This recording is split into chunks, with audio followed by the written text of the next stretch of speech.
نبينا صلوات ربي وسلام عليه وحا كسغن إن يدي بلنك يا عهدك أنك يا قالدا نو دخيايا waa salaada ruuxii ka tagana waa gaaloobay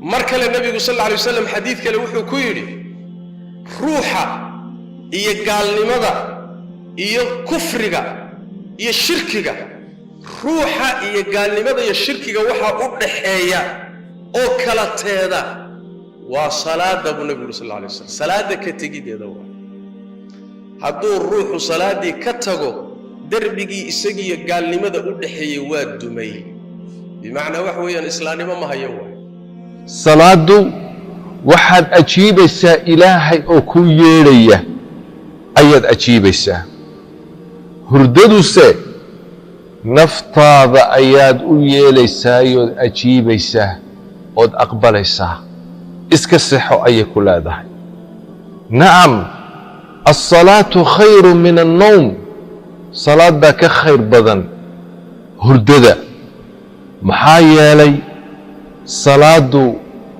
وحا كر حيسانا يا روح دا هرددنا وحا كر حيسانا يا شركة أيا خير بدن ما روح دا خير بدن بس شركة خير بدن والنبي علي يا فاطمة ودتك أبج على أي نبي قلت الصومر حبيبك ورجلي وميانة تكني ميانة تكني ألا تصليان بركو النبي وهذا الكاكولة يا علي يا فاطمة قلت وح أقل كوغا باد عنتو أفضل لقليل ما تهالو واحد ساقا كو أفورتان ما هيستان أرن مايو بل وحا النبي أرن يا ما تكتين ميانة تكني وأثرك الصحيحة وحوليه عبد الله بن الشقيق سيدة الترمذي سنن كيسا كويمي وحوليه صحابة الرسول صلى الله عليه وسلم أعماش حبنها لقسم يميد كمدا كتجد ديسا قال لما مينا نؤركي تشيرين صلاة دموية لكن صلاة هذه لقتها صحابة النبي محمد صلى الله عليه وسلم وحي أؤركي تشيرين سوحة صلاة كتجينه قال لي نعم الصلاة خير من النوم صلاة كخير بدن هرددا محايا لي هرددا وحا وداقا مؤمنك يا كافرك يا منافق انتو بويسيحدان لكن صلاة وحا تكذا ومؤمنك كلي با تكذا كافرنا ما تكذو منافقنا ما تكذو الصلاة خير من النوم diiwaanka ugu horeeya ee acmaashaad samayn jirtay lagula furi doono lagu soo hordhigi doono lagala xisaabtami doono waa salaada wuxuu nabigu sallallahu alayhi wasallam xisaabta salaadu haday hagaagto oo ruuxii salaada u haagto imtixaankeeda uu ka gudbiyo xisaabteeda ruuxaasi nabigu waa liibaanay sallallahu alayhi wasallam waana guuleystay imtixaankii waa ka gudbay khatar oo dhan waa ka tilaabay waa hagaagay روحي صلاة حسابته ku dhaca oo salaadii ka fasaado marka nabigu wuxuu sallallahu alayhi wasallam waa khasaaray wala halaksan waa ku daayikaas amal kale walaawe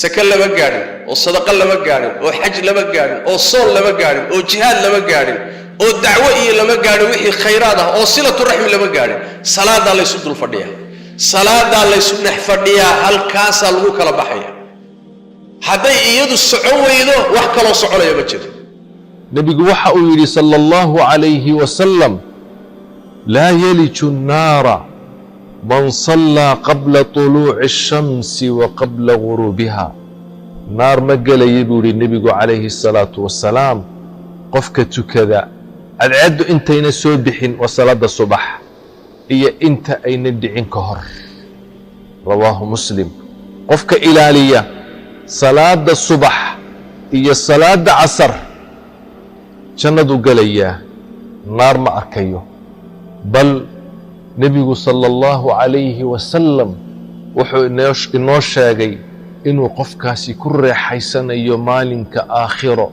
ilaahay aragtidiis xadiiskii جرير بن عبد الله رضي الله عنه waxa uu nebigaan ag fadhinay sala allahu calayhi wasalam. nebigu wuxuu eegay dayaxa ayuu eegay habeen 15 oo dayaxu aad u iftiimayey ayuu eegay dayaxa nebigu calayhi salaatu wassalaam.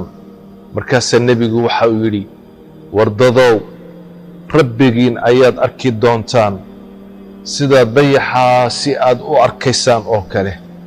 aragtidiisa wax inaga fuulayo ma jiro, wax inaga qarinaya. war waxaad ku dadaashaan buu yidhi nebigu sala allahu calayhi wasalam, cadceeddu inta ayna soo bixin waa salaada subax iyo inta ayna dhicin ka hor salaadaasi ku dadaala buu yidhi nebigu calayhi salaatu wassalaam. kadibna nebigu wuxuu akhriyey wasabbix bixamdi rabbika qabla طuluuci الshamsi wa qabla guruubiha. aayadda qur'aanka ilaahay uu leeyahay u tasbiixsan rabbigaa iyo salaada u tuko intayna cadceeddu soo bixin waa salaada subax iyo inta ayna dhicin ka hor oo salaadii casara. allah wuxuu yidhi tabaaraka wa tacaala inta salaada diiday xaqa calayhim alcadaab, ilaahay cadaabkiisa iyo cuquubadiisa ayaa korkooda ku xaq noqotay oo ku sugantay oo ku waajibtay, kuwa in la cadaabo waayo. markaasaa rabbi wuxuu daba dhigay waman yuhin illaahu famaa lahu min mukrim. cid ilaahay ihaaneeyey oo salaad la'aan dhigay oo diin la'aan dhigay oo sujuud la'aan dhigay ilaahay baa ihaaneeyey. cid ilaahay ihaaneeyeyna cid karaamayn karta ma jirto. ina allaha yafcalu maa yashaa. markaasaa weli waxaa laga sii dambaysiyey haadaani khasmaani ikhtasamuu fii rabbihim. labadaa qoloo qaarna ilaahay u sujuudayaan qaarna sujuudda diideen oo cadaabka gelayaan. adduunka intay joogaan siraac iyo looltan iyo dood iyo dagaal baa ka dhexeeya. marka waa dad aan tukanin oo gaalaa iyo dad tukada oo ilaahay u sujuudo muslimiin. aayaadkaasi waxay ku cad yihiin khatarta ay leedahay ruuxa salaada ka tegay iyo xukunkiisu wuxuu yahay. aayad kale rabbigeen tabaaraka wa tacaala wuxuu inoogu sheegay maalinta qiyaamada marka la tago rabbi addoommadiisa wuxuu tusayaa calaamad. saaqa ayuu faydayaa. nebiga xadiidkiisana waxaa ku sugan saaqu inuu saaqa rabbi yahay. saaqa ayuu alla faydayaa tabaaraka wa tacaala. calaamaddaa markay arkaan dadkii mu'miniinta ahaa way garanayaan oo markaasay sujuud la daadanayaan. kuwii aan ilaahay u sujuudi jirin oo tukan jirin markay sujuuda is yidhaahdaan dhabarkoodii baa wuxuu isu beddelayaa bir isku baxsan oo meelay ka laabantaba aan lahayn. mar alla markuu foorso rukuuc is yidhahdo ama sujuud aad is yidhaahdo qadaad buu u dhacayaa, ma islaabi karo. sababtu maxay tahay? sababtu wax weeyaan adduunka markay joogeen ayagoo fayow oo nabad qaba oo barwaaqaysan ayaa sujuudda loogu yeedhi jirayoo kaalaya tukadoo sujuudda la dhihi jiray diidi jireen. maanta marka ilaahay hortiisa inay ku sujuudaan adeer looma ogola.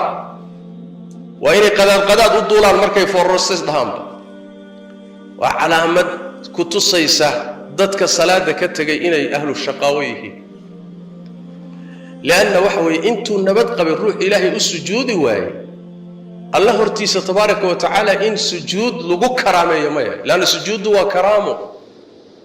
aayadda lafteeda laga fahmaya waman yuhin illaahu famaa lahu min mukrim. alla cidduu diin la'aan dhigoo salaad la'aan dhigay waa ihaanaysta, waa dulloobay. salaadu waa karaamo, cibaadadu waa karaamo, ku xidhnaanta alla waa sharaf. allah tabaaraka wa tacaala waa sharaf tiray. dadkaa salaada subax tukanaya, dadkaa salaada subax aadaya ee masaajidka buuxinaya, kuwaasuu ilaahay xaqa waafajiyey. wejigoogu wuu nuurayaa, qalbigoogu wuu nuurayaa, wakhtigoogu wuu barakaysan yahay.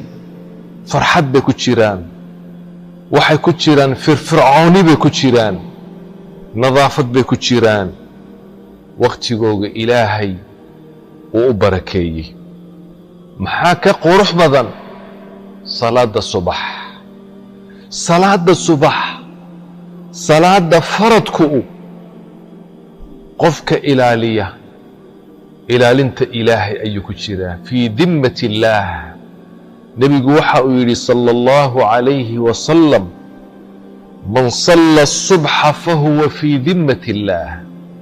qofka salaada subax tukada ilaahay xifdigiisa ayuu ku jiraa, dimada ilaahay baa ilaalinaya. lidalika ibn qayim aljawsi raximahullah dadka salaada tukanaya shan buu u kala qaado, wuxuu yidhi qolo salaada ay tukato adduunkan iyo aakhira ilaahay waa ku cadaabi buu yidhi. waa kuwe? waa kuwa salaada marna way tukadaan marna way ka boodaan, marna way tukadaan marna way ka boodaan, awqaadeeda iyo jawaamicdana kuma ilaaliyaan buu yidhi. fawaylun lilmusalliina aladiina hum can salaatihim saahuun. salaada way tukadaan laakiin awqaadeeda xilligay rabaan bay tukadaan. kuwa adduunkan iyo aakhira salaadooda ilahay waa ku cadaabayaa baa layidhi. qolada labaad waa qoladee salaada way tukadaan, jamacana way ku ilaaliyaan, masaajidana way yimaadaan, laakiin qalbigoogu xaadir maaha. min albidaaya ila nihaaya salaadoodu waa sahwi. kuwaana salaadoodu ilaahay bay hor taallaa, hadduu doono ilaahay waa ku cadaabi, haddii uu doono ilaahay waa ugu naxariisan bay culimmadu yidhahdeen. salaada saddexaad waxa weeyaan uu tukanayaa salaada jamaci iyo jamaacaddii masjidkuu ku ilaalinayaa, laakiin markuu salaada yimaadana wuxuu bilaabayaa jihaad buu bilaabayaa, qalbigiisii buu shaydaanku la tegayaa, deedna uu ka soo celinayaa, haddana uu la tegayaa, uu ka soo celinayaa. kaa salaada intuu la yimidin ilaahay baa u qorayo ka aqbalaya, inta ka dhimana ilahay waa ka cafinayaa baa la yidhi. ilaahay naxariistiisa waxaa ka mid a tabaaraka wa tacaala iyo ixsaankiisa ka mid. wuxuu nebigu sal alla alay wasalam addoonka markii salaada lagala xisaabtamo oo xisaabta salaada lagu furo, salaaddii wuu tukan jiray, waa dadaali jiray, laakiin waxoogaa salaaddii waajibaadka ahayd baa wax isyaro dhidhimeen, waxoogaa khalal baa galay, dulduleel baa laga soo baxay. alla tabaaraka wa tacaala wuxuu leeyahay malaa'igtii buu leeyahay fiiriya addoonkaygu wax salaadoo sunno a ma laha. bal diiwaanka dib ha loo akhriyo, wax salaadoo sunno a ma laha, mise waajibka bisuu tukan jiray. haddii salaad waajiba keliya ay ahayd ayadiina khalal iyo wax isdhimaan, khalaas waa gudaaya. haddii loo helo salaado sunnaa oo tukan jiray waajibkii wixii dhex galay oo isdhimay, ayuu rabbi leeyahay tabaaraka wa tacaala ugu dhammaystira, imtixaankana saa kaga gudbiya, acmaasha inteedii kalena halkaasay maraysaa buu nebi maxamed yidhi salawaatu rabbi wasalaamu calayh, alladii laa yantiqu cani ilhawa in huwa ilaa waxyun yuuxa. camalkaaga inaad ku liibaanto iyo inaad ku khasaarto waxay ku xidhan tahay salaadaadu waa sidee, qaabkay u taallaa, ma ilaalisaa, ma tukataa, ma ku dadaashaa. halkaasaa wax walba ku xidhan yahay.